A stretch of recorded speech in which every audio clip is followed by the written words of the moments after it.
In the middle of the night, there lived a boy who could not sleep until day.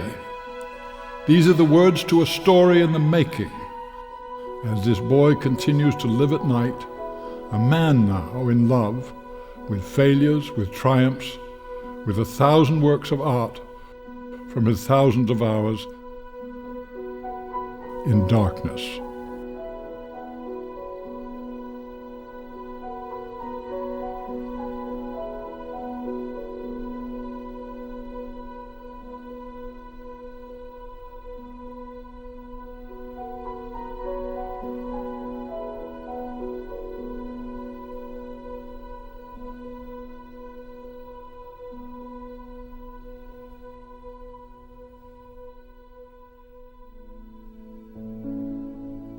In the summer of 1969, north of San Francisco, California, Tim Cantor opened his eyes to a world that allowed his artistic expression to flourish.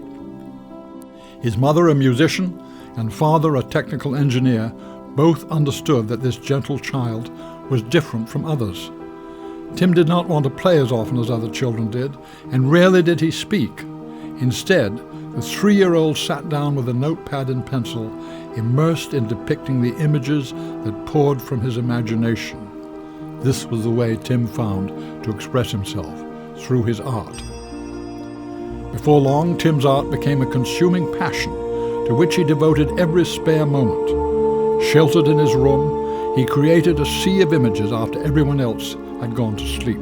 It was an overpowering, compulsive desire to create. His parents, understanding their child's introspective nature, nurtured this trait. Tim's father, acknowledging that his son's fascination with drawing had grown into an obsession, thoughtfully gave him a box filled with oil paints and brushes.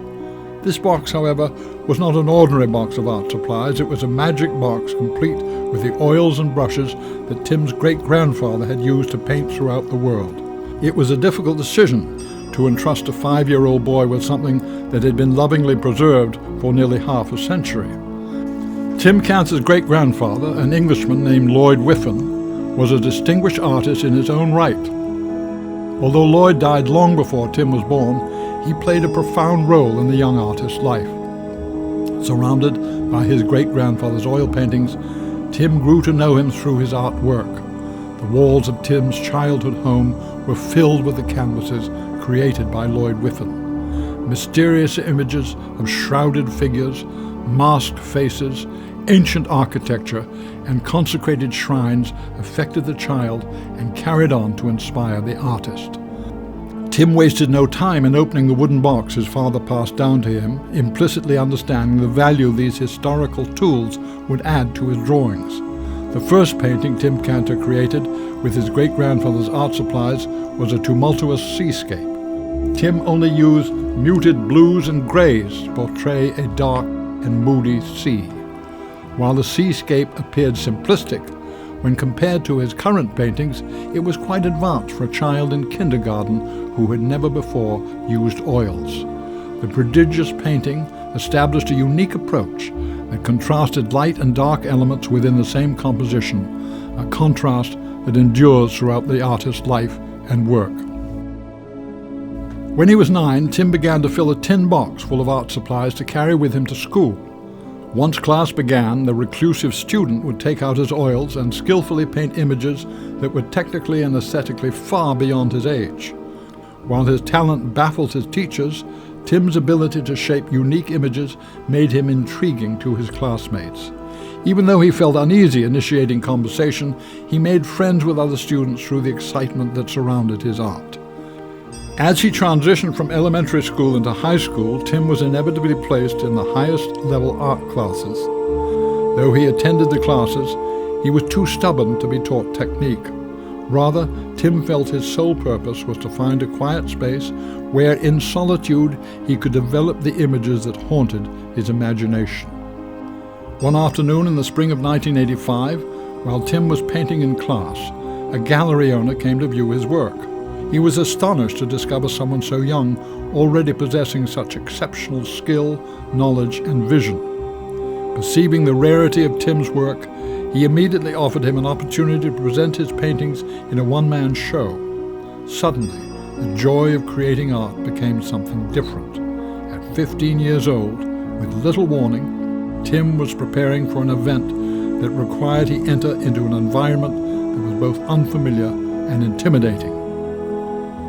What Tim did not know as he began to greet the enthusiasts who gathered at his first art show in San Francisco was that a representative from Washington, D.C. was waiting to meet him. Charged with choosing a piece of art that would capture the spirit and talent of California's youth in the nation's capital, she had already considered the works of thousands of high school students. Struck by the power and beauty of Tim's images, she acquired a piece to hang in the collection of the White House. 1 hour after the show began, all of Tim's paintings were sold, leaving him with conflicting emotions. Although bittersweet, the 15-year-old understood that the heartache of parting from his work allowed him the freedom to create more. That night, Tim learned that selling his paintings gave him an independence he could only dream about, the realistic means to dedicate his life to painting.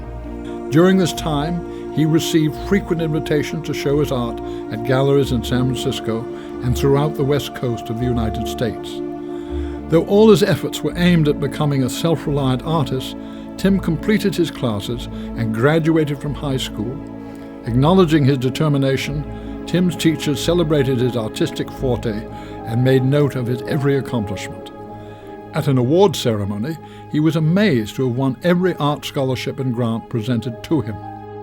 Yet, 1 week into college, his formal schooling would end. Instead of spending time in a classroom and risk having his work compromised through influence or tainted by conflict, he decided to use the funds collected from his gallery sales and grant awards to purchase a large vehicle, stock it with art supplies, and exhibit his paintings anywhere he chose. Though unorthodox, Tim believed that this was the only way he could perfect his art, while at the same time directly experiencing the reaction of people who viewed his work. For the next 7 years, though he continued to show paintings through fine art galleries, Tim followed a gypsy's way of life.